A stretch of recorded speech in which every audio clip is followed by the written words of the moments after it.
Hello everyone, আমি নতুন একটি জিনিস দেখাবো আপনাদের মাঝে।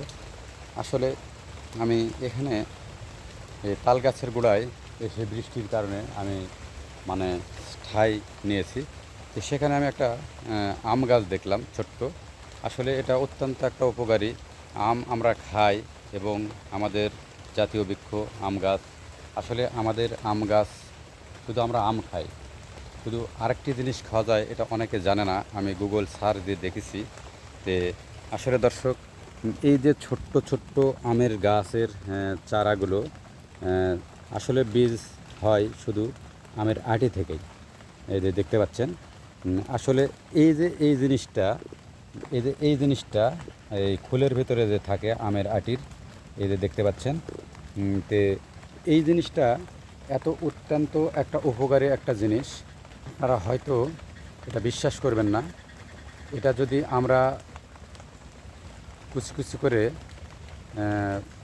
ব্লেন্ডারে অথবা আমরা যদি কোনো গুঁড়ো পাউডার করে যদি এটা আমরা যদি বয়মে রাখি বা খাওয়া হয়, তাহলে হার্টের সমস্যা, ডায়াবেটিস এবং নানান রোগের ওষুধ কিন্তু এটা আমের আটির এই যে শ্বাসটা যেখানে গাছ উঠে বাড়ে হয়ে যায়, তারপরে দেখা যাচ্ছে যে এই খোলসের ভিতরে থাকে এই জিনিসটা। এই আমের আটি অবশ্যই আপনারা দেখছেন, আপনাদের এলাকাতেও আছে।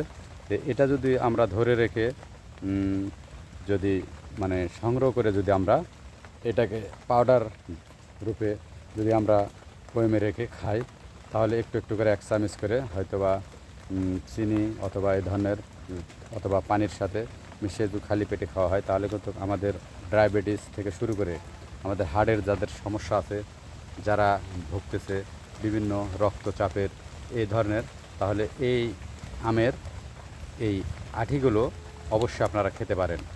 এই আমের আটিটা অত্যন্ত একটা ঔষধি গুণাগুণ। তে দর্শক, কন্টেন্টটা লম্বা হয়ে যাচ্ছে। তে আসলে আপনারা এটা গুগলে সার্চ দিয়েও আপনারা পাবেন। তে এই ছিল আমার একটি কন্টেন্ট। তে ভালো থাকবেন, সুস্থ থাকবেন। আল্লাহ হাফেজ। নতুন কোনো টিপস আপনাদের কাছে পৌঁছাতে পারি না, এই কারণে আমি নির্ভেজাল সবজির প্রজেক্ট নিয়ে ব্যস্ত থাকি।